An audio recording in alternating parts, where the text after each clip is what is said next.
Hello everybody, here we are today talking about the best and worst NHL teams on the road this season so far. But before we get started with it, please make sure to subscribe if you're new to me or hockey, whatever the case may be. That being said, let's get on into it. So yesterday we did a video talking about the best and worst teams at home, so today we're going to be doing the opposite. And kicking it off, we're talking about the worst teams. And coming in as the fifth worst team, you have the Pittsburgh Penguins. Pittsburgh is 6-10-5 on the year away from home. This is a team that is trying to make the playoffs, but of course, it is just hard at this stage to be a reliable or expected team to get into the postseason. I don't know if this is an actual true thing, but I think some people could be looking at this veteran roster and say that maybe because of the fact that they are a little bit older, it's harder to win away from home because you have to travel a lot for this job, especially also playing a game that is very physical night in and night out. You might have a game where you have a minor injury and continue to play it, or play through it, I should say, while also traveling, thousands of miles during a road trip.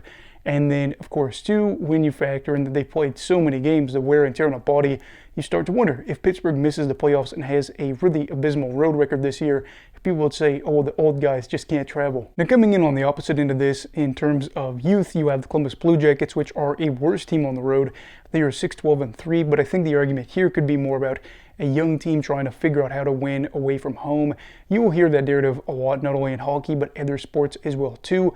Columbus, a team that is just better on home ice, and, with them having to deal with this road record, I think it is still impressive with them having the fourth worst record in the league away from home, that they are still in a playoff spot. Now, we've talked very extensively about how the East is so much more open compared to the West in a lot of regards. But still, if the Jackets are able to get that home cooking going nice and steady throughout the rest of the year and make the playoffs, that's great. If not, maybe the narrative for a lot of people would be, well, this young side just didn't know how to win away from home. It's going to be kind of their maturing point or a focal point for next year to be able to take that next step. Coming in at third worst, you have the San Jose Sharks. They are 5-12-5 away from San Jose.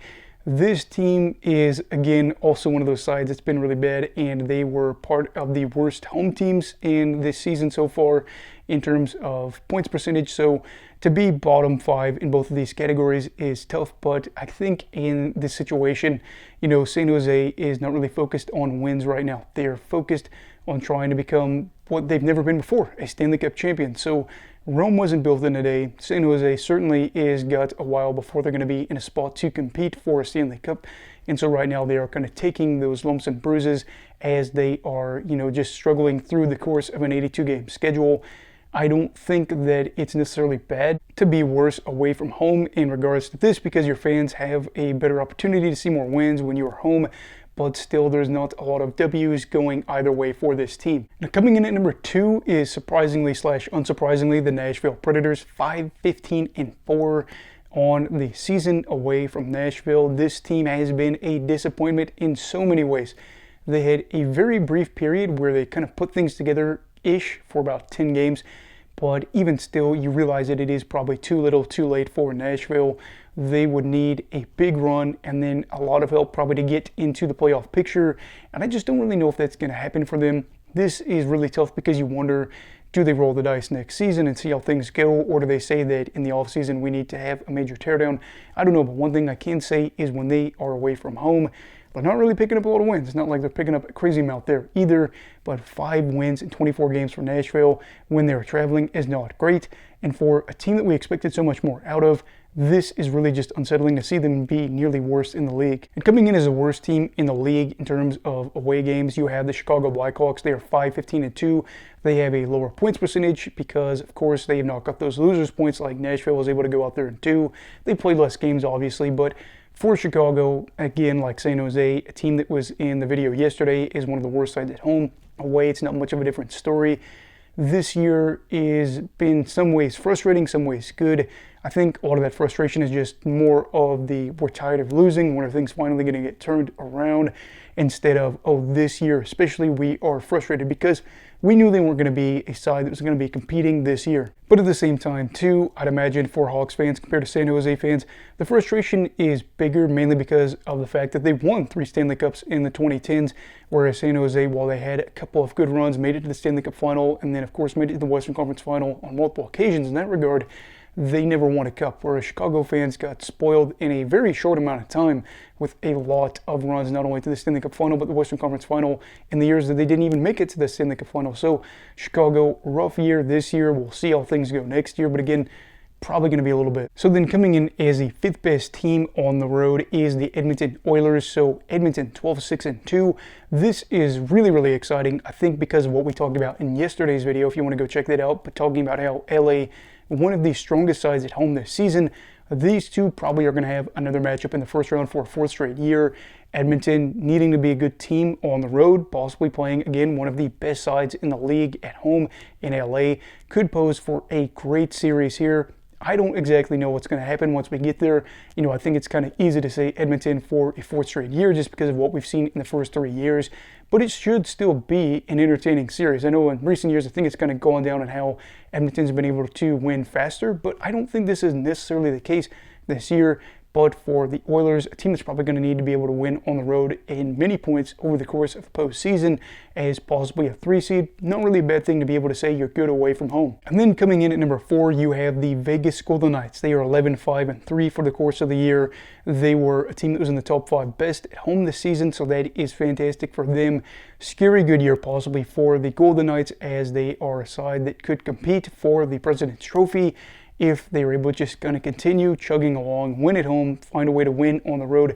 Very scary if you are playing them. A team that is motivated, a team that is not far away from their past championship, and a side that I think is really trying to build off of some of that loss or some of that, pain from last year's early exit in the playoffs. This team is going to be fun. I think they are still the villains, but I think this year might be more fun than what we've seen in recent years because we keep expecting a fall off, and then this is the year where they say, after what was really a disheartening year, we're still back on top. So what are you going to do with that? Coming in with the 3rd best record, you have the Vancouver Canucks 12-5-4 on the road. We've talked about that in multiple videos before about Vancouver being the road warriors, which has kind of been coined in that regard. It's not just them that use that term, but Vancouver had a really strong start to the year away from home. So for the Canucks, this is good because, again, things haven't been good lately. But for Vancouver, if they are able to build off that momentum, being good away from home, that could be very advantageous for them because they look like they'll probably be in maybe that final wildcard spot. They're going to have to be able definitely to go out there and steal games during the course of a series. I think one team that kind of sticks out here that I remembered a couple of years ago was the 2012 Los Angeles Kings. I want to say they ended up knocking out the St. Louis Blues, who had the best home record in the first round or second round one year. I think it was actually Vancouver they beat in the first round, and then St. Louis in the second round. Both of those teams, I believe, had the best home records in the league that year. And then, obviously, LA ended up going on to win the Stanley Cup. Vancouver, probably not that pick, but still, something to watch out for here. And then coming in number 2, you have the Washington Capitals. Washington is a team that sits 14-6-1 on the year. I'm really impressed by what we've seen from them this season, being really good in the absence of Alex Ovechkin, while also being really good on the road. Again, is kind of pointing me to what I already said before in a video talking about how even without Ovechkin, they were the real deal in a lot of ways. Yes, maybe their numbers weren't top tier in some categories, but they had players step up like Pierre-Luc Dubois in that stretch. And recently, I saw they had 18 points in 18 games played is just kind of something to throw in here. Washington is having a really, really good season. I think a season that is re-energizing fans and actually getting them excited for the playoffs. And if they are able to steal a win on the road, that's going to be big, especially for a team that could have home ice advantage. They might be able to build up a nice 3-0 series lead and then move out of the first round, I think for the first time since 2018. So Washington getting the job done away from home too. We'll see if DC sees another Stanley Cup. That seemed like a tongue twister, didn't it? And then coming in as the best team in terms of points percentage for the course of the season away from home, you have the Minnesota Wild. Minnesota 16-4-3 on the year. The Wild didn't make the playoffs last year and could go out and have the most wins on the road this season. That would be really incredible and would definitely help bolster what has been an incredible season, but also be an easy answer as to possibly why they were able to go out there and make the playoffs. It's always a deeper dive than just that, but being the best team on the road does answer a lot of those questions because you're probably not going to be too bad at home if you are a playoff caliber side. Even if you're average or even a little bit above average, you're probably going to have, again, a really, really good year, or you'd have to if you're a top 10 team at home and then the best side on the road. So the Wild being one of those teams, we're hoping maybe their playoff fate is a little bit different compared to what it's been in recent years. Another team like Washington, where they haven't seen a lot of playoff success, but if they are good and are able to take a 3-0 series lead in the first round, they could be another side that hasn't advanced past the first round in a minute. I think Minnesota hasn't made it to the second round since 2015. So if they and Washington were able to do that this season, that would be really fun for a storyline. But yeah, that is basically it for this video, talking about the best and worst teams in the league away this year. And we will be probably circling back to this at the end of the season, seeing if anything changed here. But anyway, what are your thoughts on this list? Are there any surprises here? Let me know down below in the comments. Also, please make sure to like this video if you enjoyed it. Subscribe if you're new. Everybody stay safe. Have a great night. And you go to Falky, alright. Goodbye, Brigadiers and Brigadettes. This is your captain signing off. Have a great night.